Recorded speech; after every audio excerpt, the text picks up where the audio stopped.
how to make fish on a grill. Now let's get started with this process. Now the first thing that you're going to need is, of course, fish and some seasonization. I have cumin seasonization. Let me bring it back in the picture. Cumin seasonization. I'm also going to be using lemon pepper, like Rick Ross, and some black peppercorn, as well as some chicken flavored Mrs. Dash. I don't know what that means, but we also have garlic salt as well as pink Himalayan salt, which I will be using for flavoration on the fish. Now, what I like to do is I like to add the flavoration to a bowl. Right here, I have a miniature bowl where I'm adding the chicken flavorization. I'm adding the black peppercorn on top of it, just like that. And I'll get to why I'm putting it into a bowl in just one moment. Now, after I've added the black peppercorn to it, I'm going to add a little bit of garlic salt. Now, if I just had regular garlic powder, I'd add that and not the garlic salt because I have Himalayan salt coming along. And I'm going to be putting some of the Rick Ross's favorite lemon pepper. He uses lemon pepper to put on the wings. I'm actually using this for my recipe with the fish. All right, so I'm going to add a little bit of more cumin inside of this dish because that's what this recipe asks for. So I'm going to add the cumin. And right here, this is just a wrench in the mix. I don't know what the saying is, but I'm going to go ahead and put some pesto in there. So that's a little bit of Italian mixed with a little bit of, I don't know what the other seasonizations are from, but I have a little bit of Italian going on. And I'm going to add that. And then I have some 100% All-American Italian olive oil that I'm going to be adding to the mix. And you see I just poured it in there. Now the reason why I add the olive oil to the mix is because it allows the flavorations to permeate around each other, resulting into an immense flavoration that I'm going to be applying onto the fish. And so I want to get all the flavoration mixed around in there because I'm going to be applying this to the fish. And the reason why I'm going to be applying it to the fish is because I want it to marinate. Okay, I want the fish to marinate really well, so I have to have the flavoration of the seasonization mixed in the bowl. And what I'm going to do is I'm just going to gingerly. Why does it always have to be gingerly? Why can't it be something like peppery or, I don't know, turmeric-y? Place this seasonization inside of the cavity of the cleaned fish. Now, let's note, I cleaned the fish. They have been cleaned, gutted, and ready for flavoration to be added. Now, what I do is I just add the flavoration to the belly or to the clean part of the fish from the inside. Now, note, I rinse the fish before I'm adding the seasonization just to remove any of the byproduct flavorations that I don't know what I'm talking about, and place the flavorization inside of the fish. Now, doing so with the salt, the pesto, the garlic, the flavorization is going to move around within the fish. And I added some salt on to the top of the fish. Now it's going to add flavorization to the outer skirts of the fish that I'm cooking.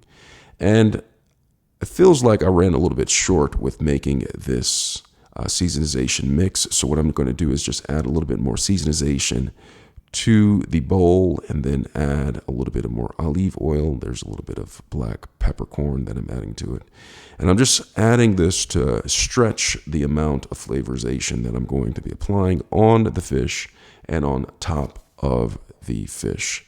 So now that I've made my second batch of flavorization, I'm going to take this and I'm going to put some on the outside of the fish, as well as if there needs to be some more on the inside, I'm going to place it on the inside of the fish. Absolute goodness, if you ask me.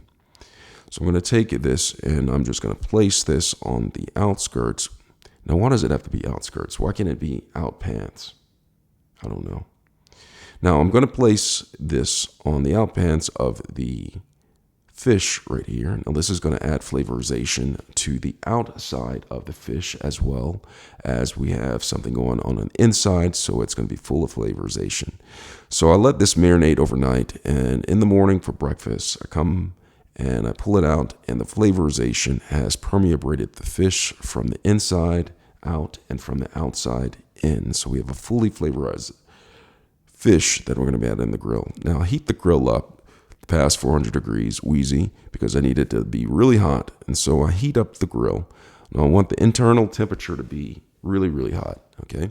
So now I'm going to turn the flame down once I get the fish on there. And what I do is I place the fish on the top of the grill. Now I do this because I want the fish to kind of bake a little bit, because these are whole fish and not filleted fish. So it takes a little bit more time to cook the fish, and so I prefer to cook it slow and on top. Now, if your grill is not a non-stick grill, you may have to use aluminum foil on top of the grill plate in order to keep the fish from sticking to the grill. Why did I just talk like that? I don't know.